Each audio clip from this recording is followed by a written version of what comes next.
sparkling blue sea. Blue ocean. Rachel and Kirsty followed. This way, Shannon said, darting through the water.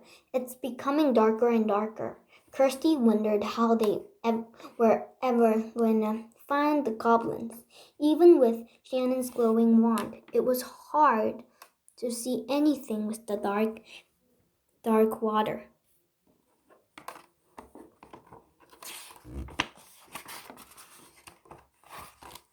Wait, here, Shannon called. She swam off. Seconds later, she returned with a school of beautiful dolphins behind her. Dolphins know the ocean better than anyone, Shannon explained. Jump on, the girls and hold tight. They're going to take us to the goblins. The excited girls clung on tightly as the dolphins zipped through the darkening sea. After a while, the dolphins slowed down. The girls could hear voices ahead.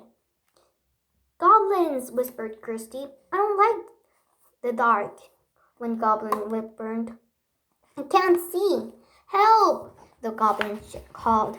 As the light of Shannon's wand shone through the black water, the goblins sneered at them. Give the Twilight Peril back and we'll rescue you, Shannon offered. We're not scared. The biggest goblin shivered. Okay then, we'll go now and take our light with us, Shannon said firmly. No, please stay, sobbed Goblin. But we can't give the peril back because we've hidden it and now we can't find it. We know it's under a really big rock, said another goblin.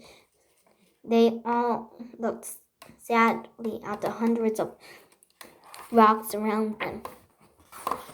Just then, Kirsty had a brilliant idea. There is an old lighthouse by the pier. Could you magic us in working again? She asked Shannon. Maybe, the little fairy replied. Stay here. She told the goblins, and the three fairies shot up in the sky. There's the lighthouse, Rachel cried.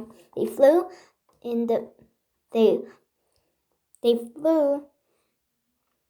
through a broken window just under the roof. Shannon pointed the wand at the huge broken lantern. Slowly, it lit up and began to turn. It's lighting up the sea, Kirsty cheered. Look, Rachel called.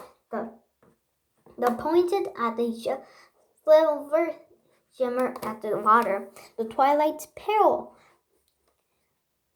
Shannon exclaimed. She whizzed out of the lighthouse. Shannon dived into the glittering patch sea. Rachel and Kirsty followed. The peril lay beneath the large rock, but as they gazed at its magical sheen, a goblin swam past and grabbed it. Luckily, Shannon knew exactly what to do. If you don't give the peril back, she called to him, I'll turn the lighthouse off and you'll leave here in the dark. The goblin was scared. Take it, he yelled. He swam away. Everyone in Fairyland will be so pleased to have the Twilight Peril return, Shannon said to Rachel and Kirsty. You must get back to the mouth. The three friends flew quickly into the deserted end of the pier. Shannon used some magic to make Kirsty and Rachel human size again. We have the moon peril to find now, Shannon reminded your girls. She gave them a big hug and disappeared in the cloud of fairy dust. I wonder where the goblins have hidden the moon peril, Rachel and Kirsty, as they waved goodbye. I don't know, but I can't wait to find out, replied Kirsty with a big smile. Story 3, Peril Power. The next day, Kirsty's gran was reading the newspaper. Oh dear, she said suddenly. What's the matter, Gran? Asked Kirsty. She and Rachel was busy packing their bags for a trip to the beach.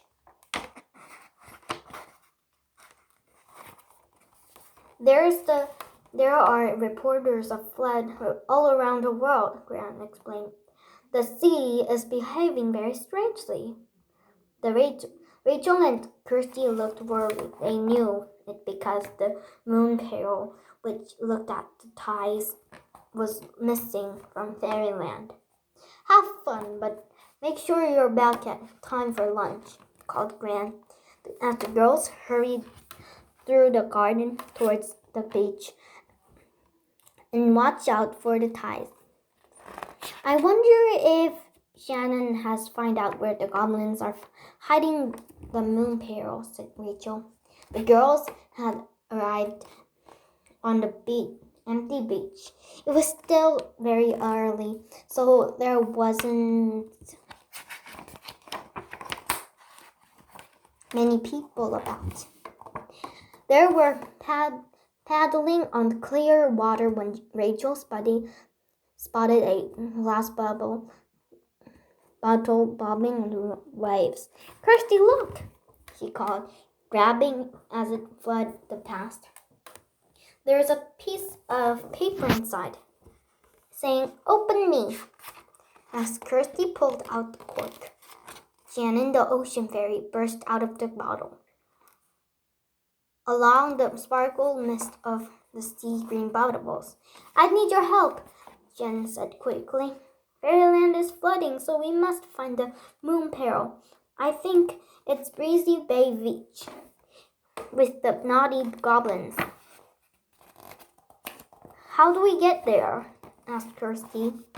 With the fairy magic, of course, Shannon smiled. She waved her wand and turned the girls into fairies. Follow me, she said, diving into the waves. The three friends were carried through the ocean by a magical current.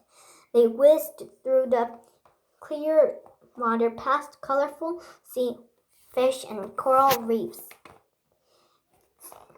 slowing down the swam of the surface and popped out of the sea beside a beautiful sandy beach. Suddenly, Rachel and Kirsty could hear shouting and laughter. They turned to see a big wave heading towards the beach. Riding on the wave, it was a group of goblins on colorful surfboards. They look so funny, Rachel whispered, giggling. Aren't they supposed to be hiding the moon peril? I think they've forgotten about that. Shannon grinned. The waves are enormous, Kirsty gasped. The breezy bay in famous is big waves, Shannon said. But I think the goblins are using the moon peril to make the waves even bigger than usual. Then let's start searching, Kirsty said eagerly. The three friends ducked under the water again. They spotted a group of bubble seahorses bubbling towards them. Shannon explained that they're friends of hers. We're looking for the moon peril, she told the smiling creatures. Had you seen it? The seahorses bounced up and down, looking very excited. We think so, explained it in a tiny voice. Not far from here are two strange green creatures' flappy feet, and they're guarding the white peril. added another. Over there, over there. The court in the west. Thank you, Shannon said with a smile. Come on, girls. They swam off quickly. Before long, they spotted two goblins playing catch with a creaming white parrot. Darting behind a rock, the fairies worked out what to do. There are only two of them, Shannon whispered. This is our chance. Let's sneak over and grab the parrot in the mind-air, Rachel suggested. Great idea, Kirsty agreed. When the goblin tossed the parrot, Rachel swam forwards, stretching her arms to grab it, but it was too high for her to catch. These annoying fairies, yelled one goblin. The another goblin zoomed over and snatched the parrot away from Rachel's fingers. They shot off, using the huge floppy feet to help them faster. After them, Shannon cried. But the goblins were getting away. They were too fast, Shannon panted. It's no good. She stopped and looked at Rachel and Kirsty in dismay. How were we ever going to get the moon parrot back? Just then, they heard a chorus of tiny voices say, We can help! We can help! Friendly little seahorses, we're back. Jump on our backs, seahorses called, and hold on tight. They're fast, Kirsty gasped, clinging to another seahorse's neck and as they zoomed by. There are another goblins. They are the goblins, Rachel said, spotting them just ahead. But where do we get the parrot?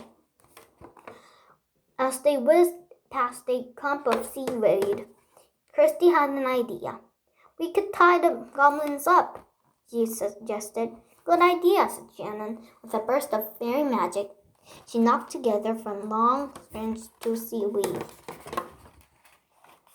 Quietly, the fairies and their seahorses sneaked up behind the goblins, holding the long string of seaweed, and whizzed around the goblins. Help! Shrieked the goblin as the seaweed rope tightened around them. Shannon took the moon parrot from their hands. While you're freeing yourselves, she scolded. Have a think about how naughty you've been. Then, after thanking the seahorses, Shannon showered herself and the girls with magic sparkles. Suddenly, they're back in the air, flying to fairyland. Look at the water, Rachel gasped. Many toadstool houses was flooded. Shannon swooped in through the window of the fairyland palace and returned the moon parrot to its proper place. Almost at once, the water began to disappear. Thank you for help, said Shannon to the girls. She pointed to her wand and a shower of fairy dust fell gently around them. They gasped for delight. They were each wearing gold earring and a rosy pink parrot in the center. They're beautiful, said Rachel and Kirsty together. Now you should go back to Grant's, said Shannon. She waved her wand, and a few seconds later, the girls were human-sized and back to Lemont's beach. What amazing adventure, Kirsty cheered. This has really been the best holiday ever.